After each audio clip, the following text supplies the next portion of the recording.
Somewhere in the mountains of northern Europe, archaeologists cracked open a centuries-old storage pit and found something that stopped them cold. Meat. Not fossilized, not rotted beyond recognition, but actual preserved meat. Still identifiable, still intact, still carrying the faint chemical signature of smoke. It had been sitting there for generations. No freezer, no vacuum seal, no modern technology of any kind. And here's the thing that nobody talks about. That wasn't unusual. That was Tuesday for our ancestors. There was a time when a farmer could slaughter an animal in the fall and feed his family straight through to the following summer without losing a single pound of it to rot. Not because they were lucky, not because the climate cooperated, but because they knew something, a specific, deliberate, almost alchemical process that we have almost completely forgotten how to do. We like to think that food preservation is a solved problem. We have refrigerators, we have freezers, we have shrink wrap and preservatives and temperature-controlled shipping containers crossing oceans. We don't need the old ways anymore, except when the power goes out, except when supply chains break down, except when every system we depend on reminds us, all at once, how fragile it actually is. What you're about to learn kept entire civilizations alive. It outlasted empires. And with the right knowledge, you could do it in your own backyard. Think about what life actually looked like before the first refrigerator was ever plugged into a wall. No corner store, no delivery trucks, no way to run to the freezer section when you ran low on protein. If you wanted to eat meat in January, you had to have figured out in October how to make that possible. There was no other option. Failure meant starvation. And that kind of consequence has a way of making people very, very good at solving a problem. For most of human history, the calendar dictated everything. Animals were slaughtered in the late fall after they'd fattened up through the summer, and before the cost of feeding them through winter made them a liability instead of an asset. That single slaughter had to stretch. It had to carry a family through the coldest months, through the lean early spring, sometimes right up to the point where the land started producing again. Waste wasn't just wasteful, it was catastrophic. So our ancestors got creative, they got methodical, they paid attention in a way that we simply don't have to anymore. And they passed what they learned down through generations with the same seriousness that we might pass down a deed to property or a family name. This knowledge was survival capital. It was worth more than gold in certain seasons. Different cultures arrived at different solutions, and what's remarkable is how often they arrived at the same ones independently. Across Europe, across Asia, across the Americas, across Africa, people were salting meat, drying meat, fermenting meat, and smoking meat. Not because they'd read about it somewhere, because they'd figured out, through trial and error and hard-won observation, that certain processes stopped meat from going bad. They didn't know about bacteria. They didn't have microscopes or chemistry degrees, but they understood cause and effect. They understood that meat treated a certain way lasted. Meat treated another way didn't. The Vikings carried smoked and dried fish on ocean voyages lasting months. Roman legions marched across continents with salted pork in their packs. Indigenous communities across North America prepared pemmican that could sustain hunters for extended expeditions without spoiling. These weren't primitive stopgap measures. They were refined, reliable technologies, developed over centuries, tested against the hardest possible standard, which is whether the people who depended on them actually survived. We inherited all of that. And then, somewhere along the way, we decided we didn't need it anymore. We handed it off to industry and forgot to write it down. Now, of all the methods those ancestors developed, smoking is probably the one that gets the most casual mention and the least real explanation. People know it in a vague way. They associate it with flavor, with barbecue, with that particular smell drifting over a backyard fence on a summer afternoon. But there are two completely different things that get called smoking, and most people have never stopped to think about the distinction. That distinction, it turns out, is everything. Hot smoking is what most of us are familiar with. You've almost certainly eaten food that's been hot smoked. The temperature inside the chamber climbs, sometimes to 225, 250 degrees Fahrenheit or higher. The meat cooks, the smoke adds flavor. It's delicious. But here's the thing. Hot smoked meat hasn't really been preserved in any meaningful long-term sense. You've cooked it. You've added flavor to it. But without refrigeration, it's still going to spoil within days, maybe a week if you're careful. The heat killed the surface bacteria, but it didn't address the underlying vulnerability of the meat itself. Hot smoking is a cooking method dressed up in smoke. Cold smoking is something else entirely. In cold smoking, the temperature inside the smoking chamber stays low, typically between 68 and 86 degrees Fahrenheit, cool enough that the meat doesn't cook at all. What happens instead is something slower, more patient, more thorough. The smoke penetrates the meat deeply over hours and sometimes days of continuous exposure. And while that's happening, something remarkable is taking place at a molecular level. We'll get to the science in a moment, but for now, understand this. Cold smoking isn't about applying heat. It's about applying chemistry. The technique itself is deceptively simple in concept, though demanding in execution. You generate smoke from hardwood, traditionally woods like beech, oak, hickory, cherry, or alder, but you generate it at a distance from the meat or through a system that allows the smoke to cool before it ever reaches the food. The result is a chamber filled with dense, cool smoke and meat hanging inside it, absorbing that smoke slowly over an extended period. This was not a weekend hobby for our ancestors. This was infrastructure. Communities built dedicated smokehouses, small, carefully constructed buildings designed specifically for this purpose. Families passed down the knowledge of which woods to use, how long to smoke different cuts, what signs told you the process was working. It was a skill with as much depth and nuance as any craft, and it was treated as one. And then it faded. Not all at once, and not everywhere simultaneously, but steadily as refrigeration spread and industrial food processing took over. The smokehouse became a curiosity rather than a necessity.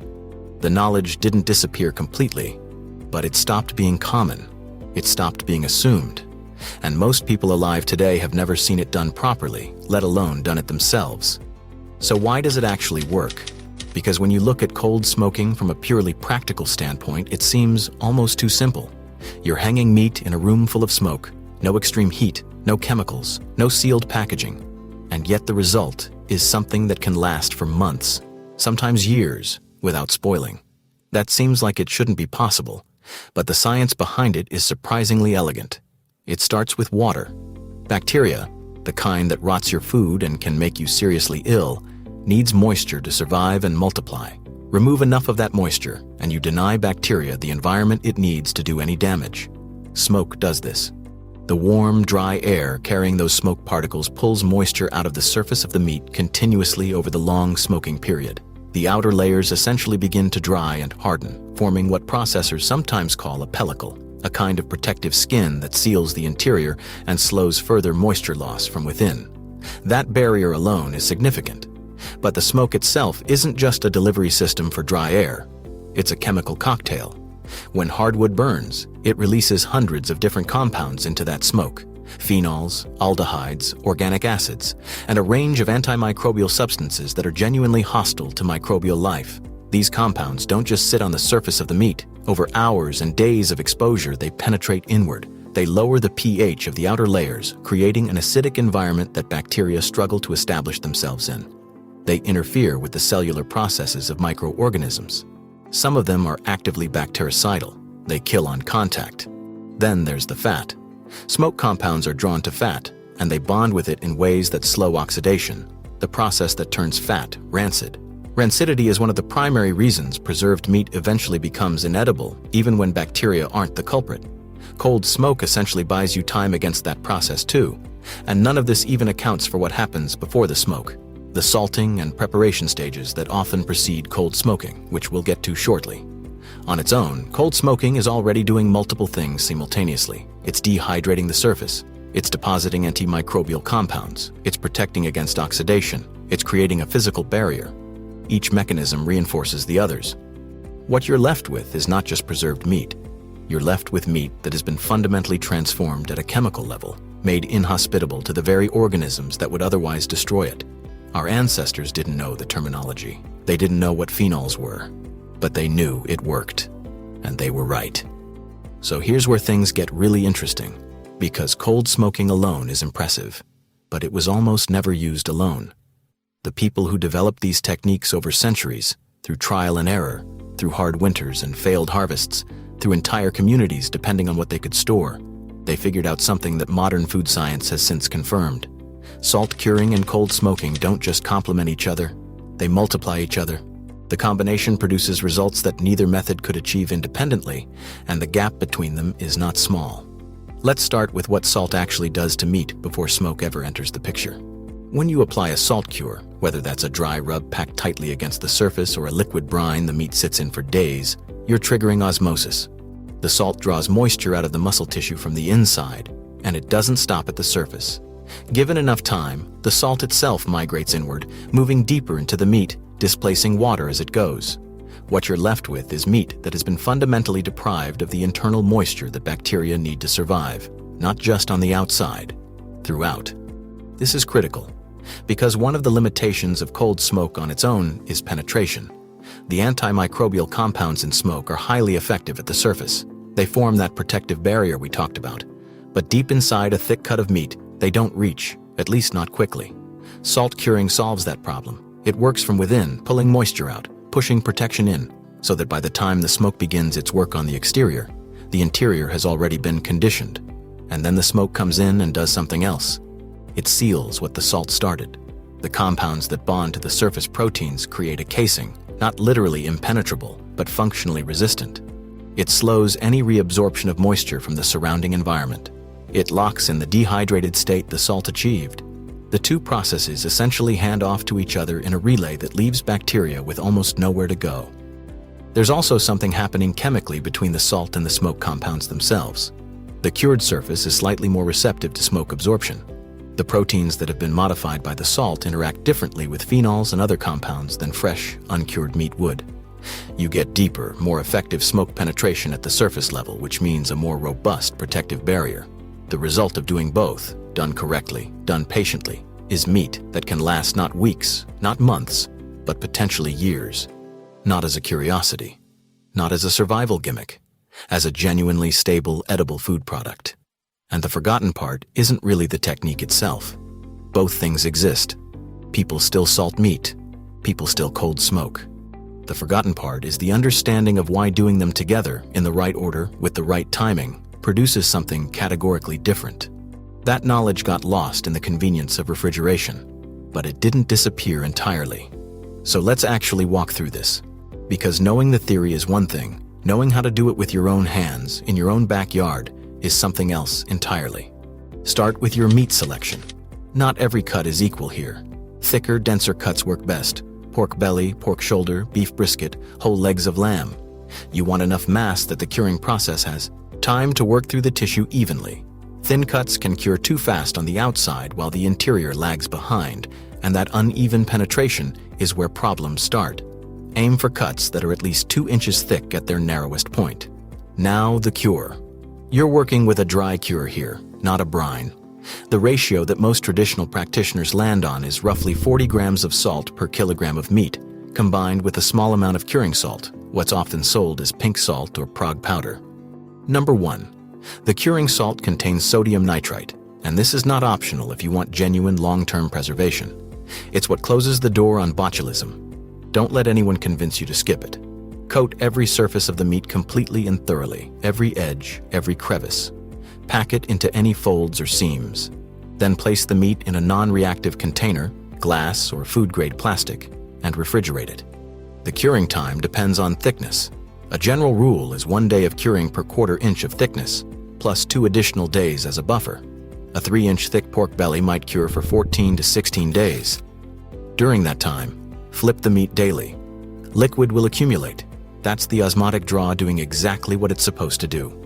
Don't drain it prematurely. When the cure is complete, rinse the meat thoroughly under cold water, then pat it completely dry. And then, this step gets skipped more than any other. Let it air dry. Uncovered, on a rack, in a cool space, for somewhere between 12 and 24 hours. What you're waiting for is the pellicle, a slightly tacky, slightly firm surface layer that forms as the proteins set. Smoke binds to the pellicle. Without it, the smoke just drifts past. Now, the cold smoke. Your smoking chamber needs to stay below 80 degrees Fahrenheit, ideally between 60 and 70. Above that temperature range, you're no longer cold smoking, you're cooking. And cooking is a different process with a completely different outcome. Use hardwoods, hickory, oak, apple, cherry, beech. Avoid softwoods entirely. The resin compounds they produce are not the ones you want anywhere near food. Smoke the meat in long sessions. 8 to 12 hours at a time, with rest periods in between. Total smoke exposure for something like a whole pork shoulder might span 3 or 4 days of sessions. It's slow. That's the point. Patience here is not a virtue, it's a requirement. When it's done, the surface should be firm, dry to the touch, and dark.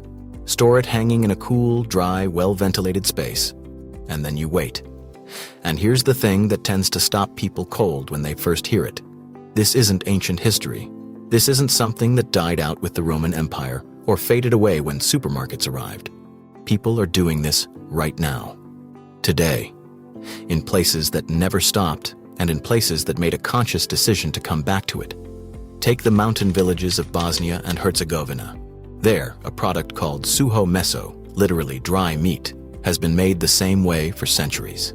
Beef or lamb, salt-cured, then cold, smoked over beechwood for days at a time, no additives, no refrigeration, hung in stone outbuildings through the winter, eaten through the following year. Families there will tell you this is simply how meat is done. There's no nostalgia attached to it. It's just knowledge passed from one generation to the next because it works. Move north into Scandinavia, and you find a similar story. Norwegian and Finnish communities have cold smoked reindeer, salmon, and mutton for longer than written records exist in those regions.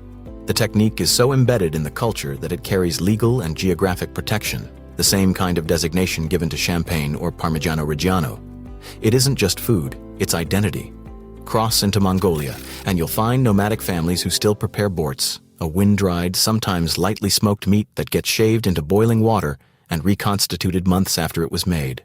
Lightweight, shelf-stable, incredibly dense in calories and protein, designed for people who move constantly and can't afford to carry anything that goes bad. Even in the American South, pockets of this knowledge survived the industrial food era. There are smokehouse operators, small ones, family-run, who cure hams using century-old methods. No shortcuts, no liquid smoke, no injected brine. Just salt, thyme, hardwood, and patience. What these cultures share isn't geography or language or religion. What they share is this. They never handed the responsibility for their food over to someone else. They kept the knowledge close. They kept it practical. And because of that, when systems fail, when supply chains break, when power goes out, when the infrastructure that modern life depends on becomes unreliable, they are not starting from zero. They already know what to do. And that's exactly where most of us find ourselves today. Starting from zero, dependent on systems we didn't build and can't control. But here's the thing. This knowledge didn't disappear.